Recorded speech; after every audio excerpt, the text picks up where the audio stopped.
अस्सलामुअलैकुम दोस्तों, मैं हूं मोहम्मद अशफाक कासमी।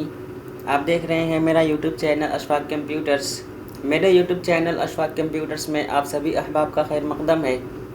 आज मैं फिर से हाज़िर हुआ हूं आप हज़रात के सामने एडोब फ़ोटोशॉप के नए ट्यूटोरियल यानी लेसन नंबर 8 के साथ। इस लेसन के अंदर हम कुछ टूल्स को पढ़ने वाले हैं और उसके काम को समझने वाले हैं। जैसा कि हमने लेसन नंबर 1 से लेकर लेसन नंबर 7 तक बहुत सारे टूल्स को पढ़ा और उसके काम को समझा कि यह टूल वर्क कैसे करता है, इसी तरह इस लेसन के अंदर भी हम कुछ टूल्स को पढ़ने वाले हैं। तो आइए हम सबक को शुरू करते हैं। जैसे ही हमारा लेसन नंबर 8 का सबक पूरा होगा, यानी जो टूल्स आज हम पढ़ने वाले हैं उसके काम को समझ लेंगे और उसके काम को जान लेंगे, उसके बाद मैं आपको कुछ नई चीज़ें बताने वाला हूँ फ़ोटोशॉप के मुतालिक, यानी एडोब फ़ोटोशॉप के बारे में, जिससे आपको बहुत फ़ायदा होगा। तो आइए पहले हम सबक को शुरू करते हैं। तो सबसे पहले हम फ़ोटोशॉप को ओपन कर लेंगे। फ़ोटोशॉप में इंटर करने के बाद सबसे पहले हम इसमें फ़ोटो इंपोर्ट कर लेंगे। 4-5 फ़ोटो हमने इसमें आपके सामने इंपोर्ट कर लिया है। गुज़श्ता लेसन में हमने क्लोन स्टैम्प टूल और इसी तरह पैटर्न स्टैम्प टूल को पढ़ा था। अब उसके आगे आता है हमारा ये हिस्ट्री ब्रश टूल, इसी तरह आर्ट ब्रश टूल, और उसके नीचे कुछ टूल्स ऐसे हैं, eraser tool, background eraser tool, ऐसे मैजिक इरेज़र टूल। सबसे पहले आज हम जो पढ़ने वाले हैं वो है हमारा हिस्ट्री ब्रश टूल।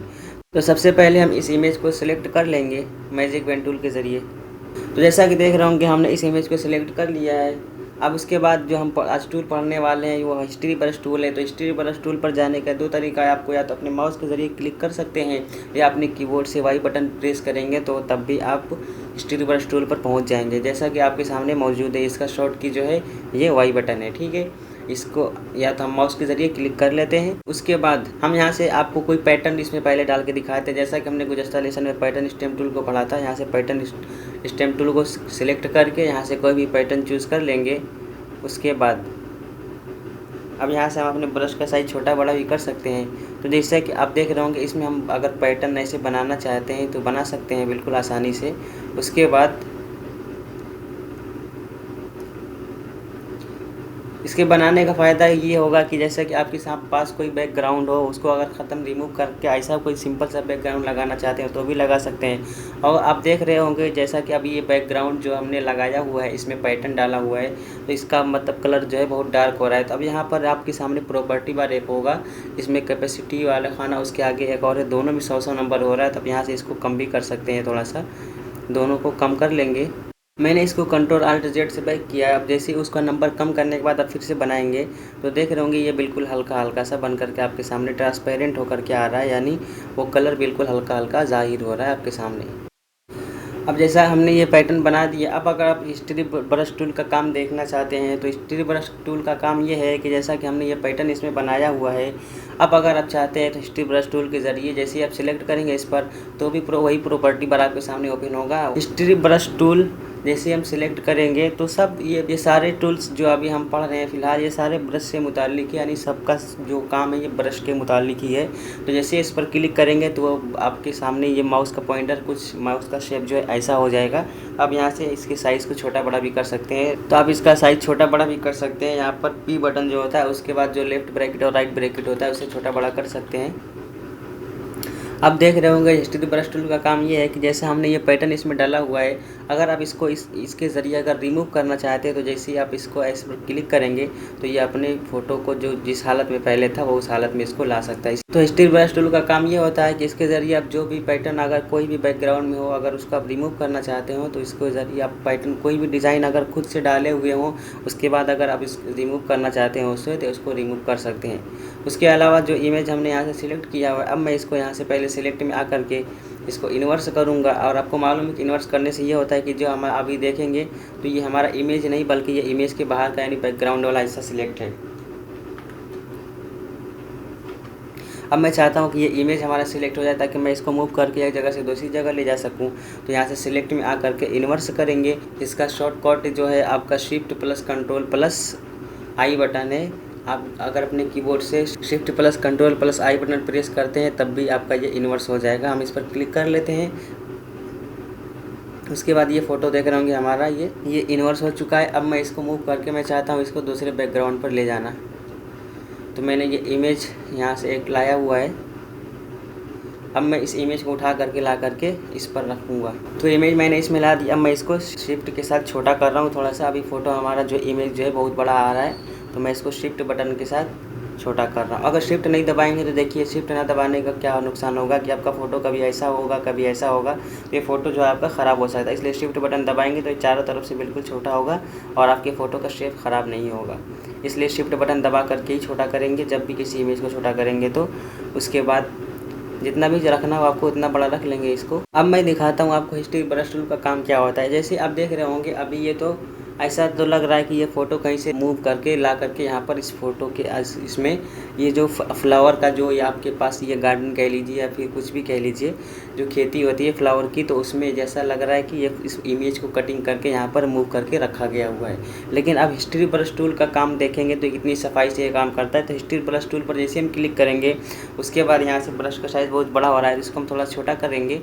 उसके बाद ये देख रहे होंगे जैसे ही हम इस पर एक दो मरतबा अपने माउस पॉइंटर को घुमाएंगे तो उसके बाद ऐसा लग रहा है कि जैसे ये इस खेत के अंदर यानी इस फ्लावर के अंदर ये खड़े होकर के इमेज को क्लिक किया गया है।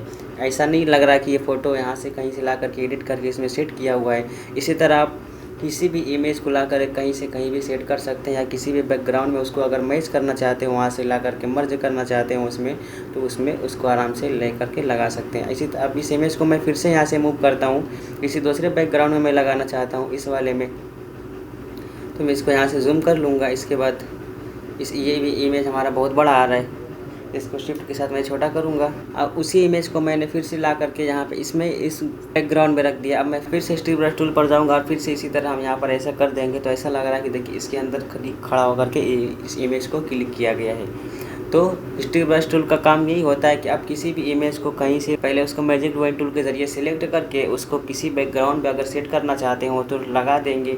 उसके बाद हिस्ट्री ब्रश टूल के ज़रिए उसको क्लीन ऐसा कर देंगे, आप ऐसा बना देंगे कि ऐसा उस बैकग्राउंड के साथ मैच हो जाएगा जैसे कि उसी के अंदर वो इमेज खड़ा होकर के क्लिक किया गया है, यानी उसी में वो फ़ोटो को खिंचवाया गया है। उसके अलावा उसके नीचे हमारा आता है ये आर्ट हिस्ट्री ब्रश टूल। तो आर्ट हिस्ट्री ब्रश टूल का काम ये होता है कि किसी भी इमेज को जो है ये ब्लर कर देता है। जैसे कोई भी इमेज हो या बैकग्राउंड हो तो इसके ज़रिए आप यहाँ से इसको ब्लर कर सकते हैं। जैसा कि देख रहे होंगे ये इमेज पूरा हमारा ब्लर कर दिया है। अब इसको हम फिर से अगर चाहते हैं कि अपनी असली हालत पर आ जाए, यहाँ से फिर से हम आएँगे हिस्ट्री ब्रश टूल पर। उसके बाद फिर से हम इसको जैसे ही अपना माउस पॉइंटर को शेप को इधर उधर करेंगे यानी मूव करेंगे तो ये हमारा फिर से वो फ़ोटो पहले जैसा असली हालत में आ सकता है। या तो इसको आप कंट्रोल आल्ट जेड के ज़रिए भी बैक करके ला सकते हैं, या तो फिर उसको आप यहाँ से हिस्ट्री ब्रश टूल के ज़रिए भी इसको क्लीन कर सकते हैं, यानी जो पिछला आपका इमेज है यानी बैकग्राउंड या इमेज जो भी हो उसको अपने असली हालत में ला सकते हैं। अब मैं यहाँ से इसको क्लोज़ कर रहा हूँ, सारे इमेजेस को मैं यहाँ से क्लोज कर रहा हूँ, सिर्फ ये एक इमेज हमने रखा हुआ है। अब इसके नीचे आता है हमारा ये इरेजर टूल। जैसे हम इस इरेजर टूल पर सिलेक्ट करेंगे तो ये ब्रश का साइज़ फिर से वैसे बन करके आएगा यहाँ से। तो अब इसको छोटा बड़ा करके भी, अब इसका काम ये होता है कि इसके ज़रिए आप किसी भी बैकग्राउंड को यहाँ से मिटा सकते हैं। तो इसके बैकग्राउंड में जो पहले से आपके देख रहे होंगे, यहाँ पर मैंने बताया था गुज़श्ता लेसन में कि यहाँ से बैकग्राउंड कलर जो आता है, इसके बैकग्राउंड कलर में जो भी कलर होगा, आप यहाँ से देखिए जैसे मैं इसके कलर को चेंज करके यहाँ से रेड कलर कर दूँगा या ग्रीन या फिर पिंक कलर करके उसके बाद ओके करूँगा। फिर मैं इसको यहाँ से मिटाऊंगा तो जो उसके बैकग्राउंड में कलर होगा वही कलर आपको यहाँ से ला करके दे देगा। तो इसका काम यही होता है कि इसके ज़रिए आप किसी भी बैकग्राउंड को यहाँ से क्लीन कर सकते हैं। तो इरेजर टूल का काम ये होता है कि इसके बैकग्राउंड में जो भी कलर होता है उसको ये साफ कर देता है। इसी तरह अब ये जैसे हमारा इमेज सिलेक्ट है और अगर मैं चाहूँ तो इसको एक बार में मैं डिलीट कर दूँ तो ये जो इमेज हमारा इसके बैकग्राउंड में जो भी कलर होगा तो वो कलर हमारा उसको डिलीट करने से भी एक बार में आ जाएगा। उसके नीचे हमारा आता है ये बैकग्राउंड इरेजर टूल। मैं इसको कंट्रोल आल्ट जेड से बैक कर रहा हूँ पहले। अब इसके नीचे हमारा आता है बैकग्राउंड इरेजर टूल। अब बैकग्राउंड इरेजर टूल का काम ये होता है कि इसको ये पूरी तरह से क्लीन कर देता है, यानी कोई भी बैकग्राउंड इसके नीचे बाकी नहीं रहता, ये पूरा ट्रांसपेरेंट हो जाता है, यानी फ़ोटो बिल्कुल क्लीन हो जाता है, इसके पीछे कोई बैकग्राउंड नहीं रहता। ऐसा आप ये भी कह सकते हैं कि पीएनजी इमेज हो जाता है। अगर इसको आप क्लीन करना चाहते हो तो या तो बैकग्राउंड इरेजर टूल के ज़रिए कर सकते हैं, लेकिन हम लोग इसका इस्तेमाल नहीं करते। अगर ऐसा हमें इमेज बनाना भी होता है तो मैंने एक लेसन में बताया भी था आपको, मैं फिर से बता देता हूँ। पहले इसको मैं कंट्रोल आल्ट जेड से बैक करके पहले अपनी असली हालत पे लाता हूँ। उसके बाद अगर आपको इसके बैकग्राउंड को डिलीट करना है, यानी कोई भी बैकग्राउंड आपको नहीं चाहिए, तो अपने कीबोर्ड से F7 बटन दबाएंगे तो आपके सामने ये एक लेयर पैनल खुल करके आता है। आपको कुछ भी नहीं करना, इस इमेज के ऊपर देख रहे होंगे आपके राइट साइड में एक लॉक बना हुआ आ रहा है, जिस पर जैसे ही आप इस पर डबल क्लिक करेंगे तो एक इस तरह का इंटरफेस आपके सामने ओपन होकर के आएगा। बस आपको कुछ नहीं करना, ओके पर क्लिक कर देना है। उसके बाद जैसे ही आप अपने कीबोर्ड से डिलीट बटन दबाएंगे तो देख रहे होंगे ये एक ही मरतबा में आपका पूरा बैकग्राउंड एकदम कितनी फिनिशिंग के साथ एक ही मरतबा में डिलीट हो चुका है, यानी क्लियर हो करके। आप इसको देखिए मूव टूल के ज़रिए भी हटा करके तो देख लेंगे इसमें कोई भी बैकग्राउंड नहीं है। आप अगर इसी तरह किसी भी इमेज को बना करके किसी डिज़ाइन में इस्तेमाल करना चाहते हैं तो इसको बना करके ले जा सकते हैं। और इसके नीचे हमारा आता है मैजिक इरेजर। पहले मैं इसको Ctrl+Alt+Z से बैक कर रहा हूँ। अब इसके नीचे हमारा आता है मैजिक इरेजर टूल। तो मैजिक इरेजर टूल का काम ये होता है कि जैसे मैजिक पेन टूल हमारा काम करता है, इसी तरह मैजिक इरेजर टूल भी है। इसको जितना भी एक तरह का बैकग्राउंड समझ में आएगा तो ये एक ही मरतबा में उसको क्लीन कर देता है। तो यहाँ पर देख रहे होंगे बैकग्राउंड मतलब कुछ हल्का कोई कलर डार्क हो रहा है, इसमें कोई लाइट में हो रहा है, तो इसको जितना भी एक तरह का बैकग्राउंड समझ में आएगा तो उसको एक मरतबा में इरेज कर देगा, यानी उसके बैकग्राउंड को क्लियर कर देगा। तो इसका हम लोग इस्तेमाल नहीं करते। ये तीनों टूल जो हमने पढ़ा, इरेजर टूल, इसी तरह background eraser tool, magic eraser tool, तो ये यूज़फुल उतना नहीं है। ये टूल जो है हमारा यूज़लेस है। लेकिन आपके सबक में आया है, यानी हम लेसन बाय लेसन हर लेसन में सारे टूल्स को पढ़ते हुए आ रहे हैं, यानी उसके काम को जानते और समझते हुए आ रहे हैं। इसलिए हमने ये इस टूल का काम भी आपको बता दिया। लेकिन ये इतना यूज़फुल नहीं है, बल्कि ये यूज़लेस है। लेकिन इसके अलावा जो हिस्ट्री ब्रश टूल और आर्ट हिस्ट्री ब्रश टूल हमने पढ़ा है, तो आर्ट हिस्ट्री ब्रश टूल भी उतना यूज़ नहीं होता है। लेकिन हिस्ट्री ब्रश टूल जो आज हमने पढ़ा है, इसके ज़रिए आप बहुत से इमेज को, जैसा मैंने आपके सामने करके दिखाया, अगर आप इसी तरह किसी भी इमेज को किसी भी बैकग्राउंड में लगा करके उसको उसमें मर्ज करना चाहते हैं, यानी ऐसा ना महसूस हो कि इस फ़ोटो को कहीं और क्लिक किया गया है, तो उसके ज़रिए आप हिस्ट्री ब्रश टूल को इस्तेमाल करके बना सकते हैं और उस इमेज को खूबसूरत दिखा सकते हैं। तो लेसन नंबर 7 में आज के लिए बस इतना ही। और जैसा कि मैंने वीडियो के शुरू में आपको बताया था कि आज हम कुछ नई बातें आपको बताने वाले हैं, तो वो ये है कि जैसा कि हम लेसन बाय लेसन यानी step by step her lesson के अंदर हम कुछ नए टूल्स पढ़ते हुए आ रहे हैं और कुछ नई चीज़ें जानते हुए आ रहे हैं। लेकिन इसमें आपको बहुत बेसिक बातें आपको बताई जा रही है और समझाई जा रही है कि इतनी आसानी के साथ, ताकि आपको समझ में आ सके। जब हम सारे टूल्स को पढ़े हुए रहेंगे और इसके काम को समझे हुए रहेंगे कि इस टूल का काम क्या होता है और ये टूल को वर्क कैसे करता है, तो इसको हम इस्तेमाल कैसे कैसे कर सकते हैं। इसके अलावा जब हमारा सारा टूल्स कंप्लीट हो जाएगा, यानी पूरा सबक हमारा फ़ोटोशॉप कंप्लीट हो जाएगा, उसके बाद हम इसको आपको इस्तेमाल करना बताएंगे, यानी इसको इस्तेमाल कैसे करते हैं और इसको प्रोफेशनल तरीके से, जैसा कि हमने आपको शुरू में ही यानी लेसन नंबर 1 में बताया था कि इसके ज़रिए आप अगर कुछ डिज़ाइन करके भी देखना चाहते हैं तो ये डिज़ाइनिंग सॉफ्टवेयर भी है, इसके अंदर आप कुछ डिज़ाइन भी कर सकते हैं या फ़ोटोशॉप के प्रोफेशनल यूजर्स भी बन सकते हैं। तो इसको हम पहले अपने फ़ोटोशॉप को पूरा लेसन बाय लेसन एक एक टूल्स को पढ़ेंगे और उसके काम को समझेंगे। और हमने हर लेसन में आपको बताया भी और समझाया भी। उम्मीद करता हूँ आपको समझ में भी आता होगा।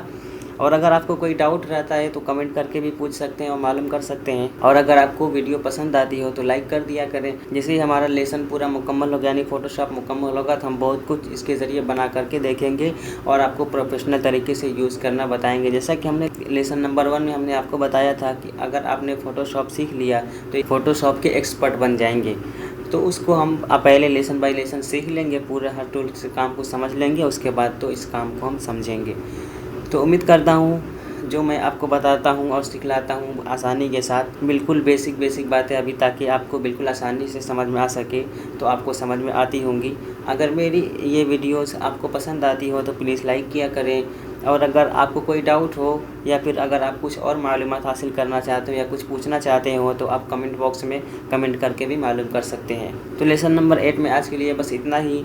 उम्मीद करता हूँ आज का जो टूल्स हमने पढ़ा है इसका काम आपको समझ में आया होगा कि ये टूल वर्क कैसे करता है, और इसी तरह जो हमने आज बातें आपको बताई हैं आपको समझ आई होंगी। अगर मेरी वीडियो आपको पसंद आती हो तो प्लीज़ लाइक करें, और अगर मेरे यूट्यूब चैनल अशफाक कंप्यूटर्स पर आप नए हो तो प्लीज़ सब्सक्राइब कर लें और बेल आइकन पर क्लिक करके ऑल पर क्लिक कर लें, ताकि जब भी मैं इस तरह की कोई भी और वीडियो अपलोड करूं या लेसन नंबर 9 के साथ हाजिर हूं या किसी और भी सॉफ्टवेयर की वीडियो अपलोड करूं तो उसका नोटिफिकेशन आपको सबसे तेज़ और सबसे पहले मिल सके। तो मिलते हैं नेक्स्ट वीडियो में, तब तक के लिए थैंक्स फॉर वॉचिंग।